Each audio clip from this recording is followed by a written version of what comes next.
Welcome to my prototype for my design challenge, Redefining Summer Break, using Genius Hour to combat extended break learning loss. My name is Sarah Gasik. A little bit about me. I have a BA from the College of St. Benedict in elementary education and currently hold a license to teach grades 1 through 6. I'm completing my master's degree through St. Mary's University of Minnesota in learning design and technology. On a personal level, I live in Richfield, Minnesota with my husband and twin 6th grade daughters. Before we explore my challenge, I want to give you a little background on design thinking in general.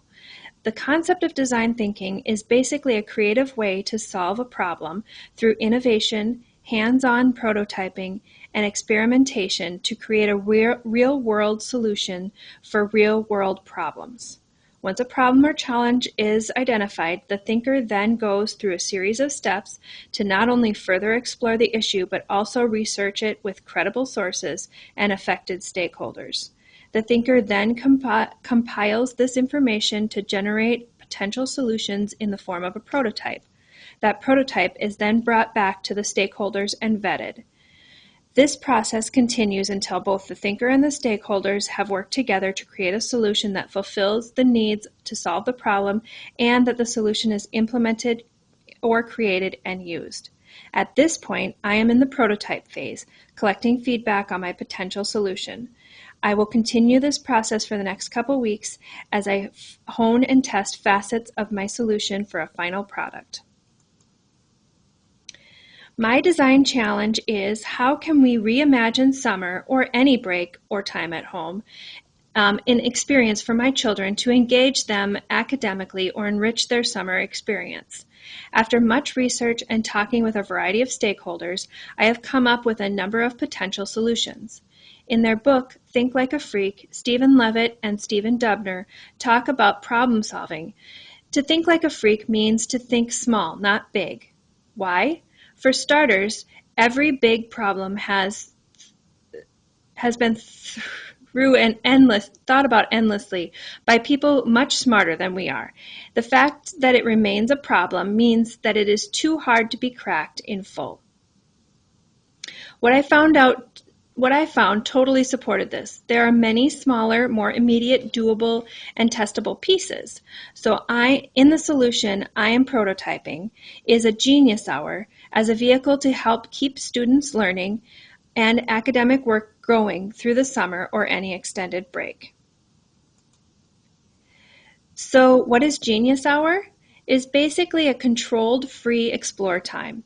It originated in the tech sector, specifically at Google, where employees can use 20% of their work week to work on projects that aren't necessarily related to their current work. In an earlier class, I did a presentation on how Genius Hour could work for this purpose, and these next few slides were taken from that presentation. The basic rules of Genius Hour are shown here. There must be a driving question, the topic must involve a lot of research, and your learning must produce some sort of deliverable. So the basic structure is that students devise a topic or question that they want to research or something they want to develop. They then learn about the topic and create their final project with regular check-ins from a teacher or mentor. Once school reconvenes, they share their final product with their classmates. Genius Hour is a good solution to summer learning because if executed well and all stakeholders buy in, it allows students to be curious and seek out answers to their own questions. It also hones their research and reasoning skills, as well as gets their brains working in a different way from the regular school year. The plan for using this tool requires some very specific criteria. In order to be effective, quite a few stakeholders, including teachers, students, parents, and administration, need to be involved. Once we have teachers and administration on board, actually putting the process into place will take multiple steps. First, scaffolding the process will need to be put into place. By this, I mean students will need to be brought through the process of brainstorming a topic, researching techniques, and online etiquette and digital citizenship. Depending on how your school is structured, this may be done by a media teacher or the regular classroom teacher. A point of contact for summer communication will also need to be identified. This person or team will set out the expectation for regular check-in. This person could be the regular classroom teacher or another adult from the school who is available and qualified. Parents and guardians will also need to be appraised of the project and what expectations of them will be. All these steps need to be done before students leave for summer break. A schedule needs to be developed for regular check-ins with a teacher or mentor. Research shows that engagement is higher in home-based programs when there is regular contact with a mentor about that program. Weekly meetings is a best plan as it keeps the momentum going. Check-ins can be done via an online tool like Skype, FaceTime, or Google Hangout, via snail mail, or email or messaging within a tool like Schoology or Google Classroom. Ideally, a topic will be decided upon before the students leave for break as well. This way, the teacher or mentor can help direct the students towards a viable topic that will meet the expectations of Genius Hour. Of course, topics can be tweaked and adjusted as the process goes on. Once the break begins, the students and mentors will meet at the appointed time via the chosen tool and discuss their work since they last met. These check-ins are important as they keep the group connected, engaged, and energized to keep working. They are also sneaking in some wonderful non-academic skills such as teamwork, collaboration, and how to give feedback.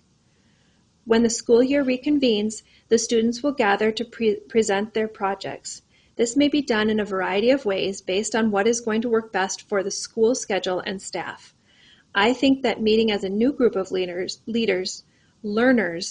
to present these projects may be a great icebreaker and a way to learn about these new students and where their interests lie. The benefits of Genius Hour over summer are many. It's a cheap program. The district will need to pay a teacher or mentor for their work over summer, but the hours are much less than a school-based program. Internet access will also need to be addressed since meetings and research will probably both be conducted online.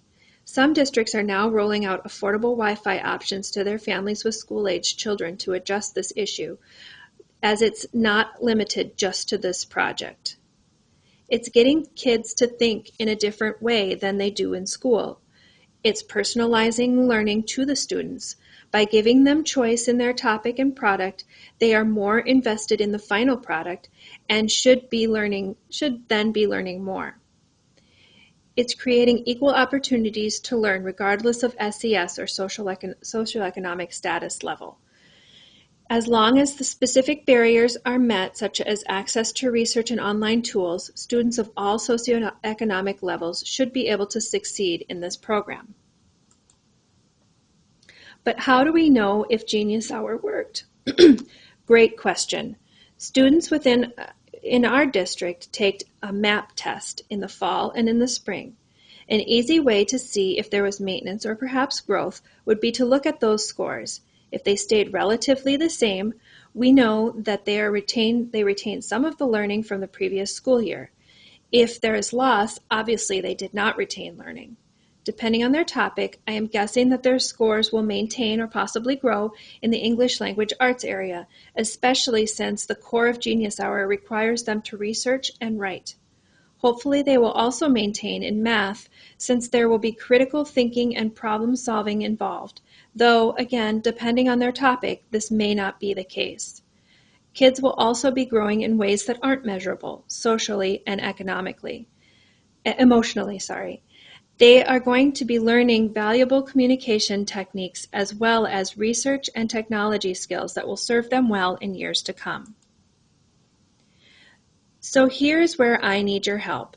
I have provided a Google form link for you to give me feedback on this idea. I will then use your feedback to improve my prototype. Thanks so much for your time and for your feedback.